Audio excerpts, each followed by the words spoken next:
Guys, balik lagi bersama Akbar CK. Satu persatu bermunculan nih pembenci Pak Joko Widodo. Mereka kepanasan, marah-marah melihat kemesraan antara Pak Jokowi, Pak Prabowo, dan Wapres Gibran Rakabuming Raka.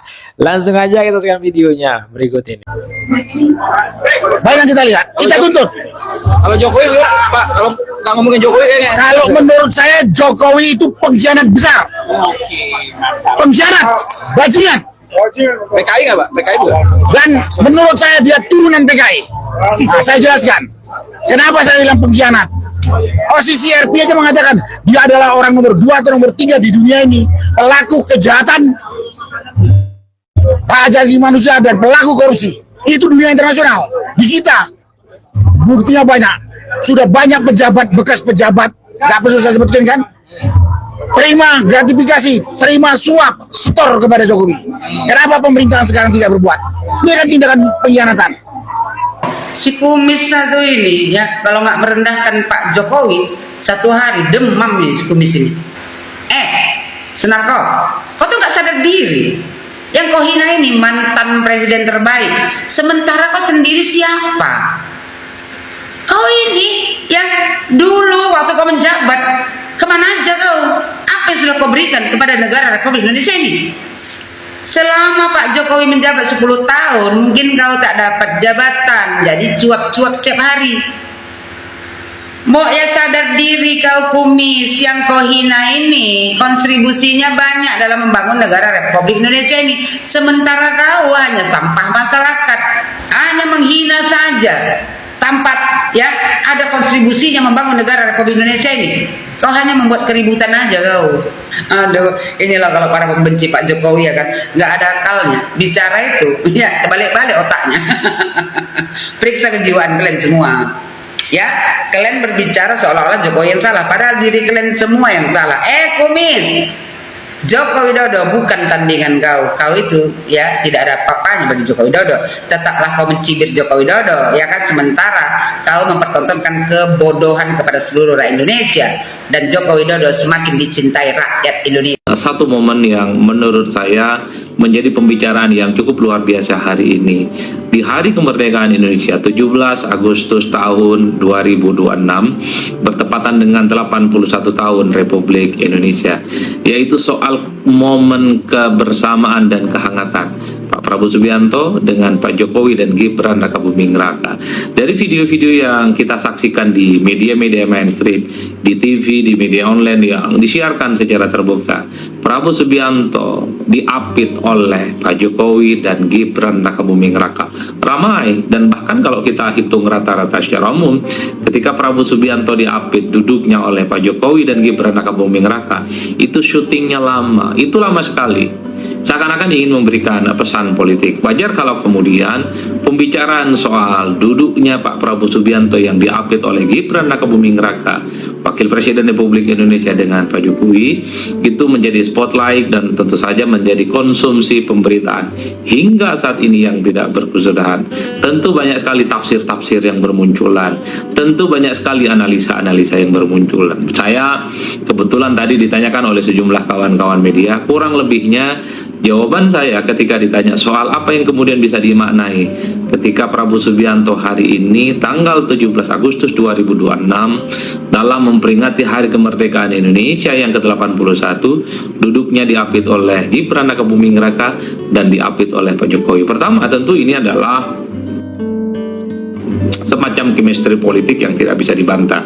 Kan tidak mungkin kalau tidak ada chemistry antara tokoh-tokoh ini bisa saling duduk satu sama yang lain, dan kemudian sangat kelihatan sekali secara gestur politik baik Pak Prabowo Subianto, Pak Jokowi, dan Gibran Rakabuming Raka itu kan sangat kelihatan happy dan kemudian menunjukkan bagaimana kehangatan hubungan antara ketiganya.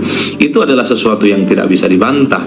Dalam segi teori komunikasi politik, kalau suasananya suasananya tidak happy, kalau tidak ada chemistry, pasti bukan hanya suasananya yang tidak nyaman, juga pastinya tidak akan hadir dalam acara-acara kenegaraan seperti peringatan 17 Agustus ini. Jadi memang secara explicitly ini adalah semakin menegaskan bagaimana hubungan politik antara Prabowo Subianto dengan Pak Jokowi baik-baik saja, antara Pak Prabowo Subianto dengan Gibran Rakabuming Raka juga baik-baik saja. Tidak seperti yang dispekulasikan oleh publik belakangan ini bahwa hubungan Pak Jokowi dengan Pak Prabowo tidak baik-baik saja, mengingat sejumlah peristiwa politik. Pernah sewaktu-waktu dalam rapat kabinet misalnya, posisi duduk Gibran sebagai wakil presiden itu kan bukan di sampingnya Pak Prabowo Subianto, tapi duduknya itu misalnya dia kemudian Wapres itu duduknya misalnya disejajarkan dengan posisi Menko yang lainnya. Oleh karena itu ketika melihat video yang beredar luas Pak Prabowo Subianto duduknya diapit oleh Gibran dan Pak Jokowi, secara komunikasi politik minimal panggung depannya hubungan ketiga tokoh ini, ketiga sosok ini pastilah baik-baik saja, terbangun chemistry yang tidak seperti yang dispekulasikan oleh publik. Itu yang pertama. Yang kedua, memang tentu saja banyak hal-hal yang kemudian dianggap sebagai sesuatu yang agak sedikit rasional jika kemudian muncul persepsi publik bahwa hubungan politik antara Pak Jokowi dengan Pak Prabowo dengan Gibran Rakabuming Raka itu tidak baik-baik saja, karena memang kurang lebih hampir 1 tahun misalnya peran politik Mas Gibran Rakabuming Raka itu kelihatan tidak terlampau tampak ke permukaan di tengah situasi politik yang cukup berhembus kencang, baik isu-isu internasional, isu-isu global ataupun isu-isu yang muncul di dalam negeri. Kita dan publik semua mungkin tidak pernah melihat Mas Gibran sebagai wakil presiden itu memberikan positioning politik dan statement-statement politik untuk penegasan sebagai bentuk keberpihakan dan dukungannya secara total terkait dengan kebijakan politik pemerintah. Dulu publik masih ingat ketika pemerintahan Indonesia dipersoalkan terkait dengan bergabungnya dengan BOP, Board of Peace. Di situ ada Amerika dan di situ juga ada Israel. Isunya cukup sensitif dan cukup luar biasa. Publik saat itu tidak pernah melihat bagaimana statement politik, narasi yang dibangun oleh Mas Gibran sebagai wakil presiden, ataupun ketika muncul kritik-kritik publik terkait dengan soal bagaimana program MBG itu dihentikan, Koperasi Desa Merah Putih dihentikan, ada demo di berbagai tempat, di Jakarta, di Jogja, di Surabaya, dan di daerah-daerah yang lain. Kita dan publik semua agak jarang melihat Pak Wapres memberikan statement-statement politik, memberikan pembelaan bahwa MBG itu, Koperasi Desa Merah Putih itu adalah sesuatu yang sangat serius, sesuatu yang memang menjadi program populis yang harus dilanjutkan. Bahkan di berbagai momen-momen penting, misalnya Mas Wapres Gibran Rakabuming Raka, ya tentu saja tidak seperti tahun yang sebelumnya yang cukup aktif. Kalau tahun sebelumnya, terutama 2024 hingga 2025, memang Mas Wapres itu gerak cepat, gerak cepat sekali. Sesaat setelah dilantik misalnya, Mas Gibran itu membuat apa yang disebut dengan lapor Mas Wapres sebagai pintu komunikasi. Jika ada keluhan-keluhan publik soal apapun, persoalan-persoalan yang ada di negara, ya diminta untuk menghubungi Mas Wapres, yaitu Gibran Rakabuming Raka. Tapi kan tidak lama setelah itu, kabar soal lapor Mas Wapres laya mutu walayah, ya tidak jelas, dan kemudian bagaimana nasibnya hingga saat ini juga tidak pernah dideteksi dengan baik oleh publik. Begitupun misalnya bukan hanya soal lapor Mas Wapres, tapi Gibran juga biasanya aktif memberikan statement-statement politik melalui postingan di media sosialnya soal bagaimana AI, bagaimana anak-anak muda yang dipersiapkan untuk menjadi generasi emas, bahwa AI itu adalah sebagai bagian dari kemajuan teknologi dan Indonesia tidak boleh hanya sebagai penonton, tapi harus mampu menjadikan AI itu adalah semacam inovasi yang bisa memberikan kesempatan untuk dijadikan sebagai resource supaya Indonesia itu bisa menjadi bangsa yang kompetitif. Artinya apa? Di tahun pertama memang kalau kita hitung rata-rata secara umum, Gibran sebagai wakil presiden banyak sekali membangun narasi-narasi khususnya untuk kepentingan bangsa dan negara, anak muda, AI, industrialisasi, hilirisasi, dan bahkan begitu banyak melakukan safari dan kunjungan politik ke berbagai daerah, ke NTT, ke Papua, dan seterusnya. Tapi memang memasuki tahun 2026, kalau kita hitung rata-rata secara umum, peran Gibran sebagai wakil presiden minimal speak up di publik ataupun posisi politiknya ketika ada isu global global, ketika ada isu nasional yang sangat sensitif menjadi sasaran publik soal kebijakan politik pemerintah, kita pun juga jarang melihat bagaimana statement politik yang diamplifikasi oleh wakil presiden, baik melalui media sosial ataupun rilis secara terbuka melalui akun resmi, akun wakil presiden Republik Indonesia.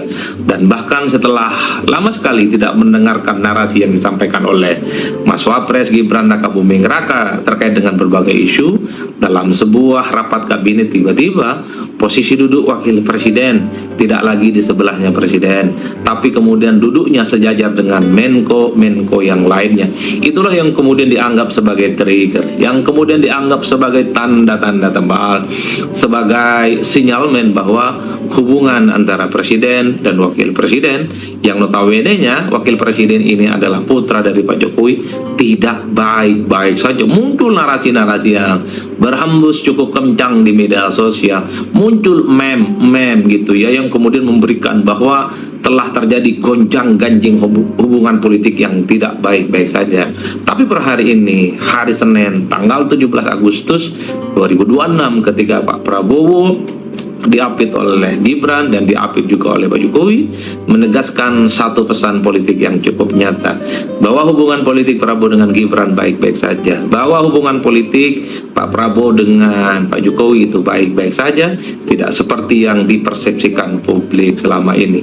Dalam teori komunikasi politik, minimal panggung depannya ada chemistry, ada hubungan yang kemudian saling hangat dan saling akrab satu sama yang lain. Meski di panggung belakangnya kita juga tidak pernah tahu apakah hubungan para tokoh ini baik seperti di panggung depan atau justru sebaliknya, karena banyak sekali desas-desus, misalnya soal kemungkinan manuver politik Pak Jokowi, manuver politik Gibran jika proposal politik 2 periode pasangan duet Prabowo dan Gibran itu tidak dipenuhi, maka bukan tidak mungkin Pak Jokowi, Mas Gibran Rakabuming Raka akan memiliki opsi politik yang lain, yaitu untuk maju di 2029 sekalipun harus berhadap-hadapan dan head to head dengan Pak Prabowo Subianto. Mengingat per hari ini usulan soal Gibran sebagai calon wakil presiden untuk Pak Prabowo di 2029 yang kedua kalinya belum mendapatkan respon, dan tentu saja dikalkulasi oleh Pak Jokowi soal kemungkinannya Gibran yang kedua kalinya menjadi calon wakil presiden bagi Prabowo Subianto, mungkin soal kemungkinannya semakin minim, tidak semakin terbuka. Maka hal-hal itulah yang kemudian dipersepsikan oleh publik di panggung belakangnya. Bukan tidak mungkin bahwa Pak Jokowi sebenarnya menyiapkan begitu banyak strategi-strategi politik andai Gibran tidak lagi bersama dengan Pak Prabowo Subianto di Pilpres 2029. Apa soal plan B-nya itu? Ya adalah soal kemungkinan Gibran maju sekalipun harus berhadap-hadapan dengan Pak Prabowo Subianto.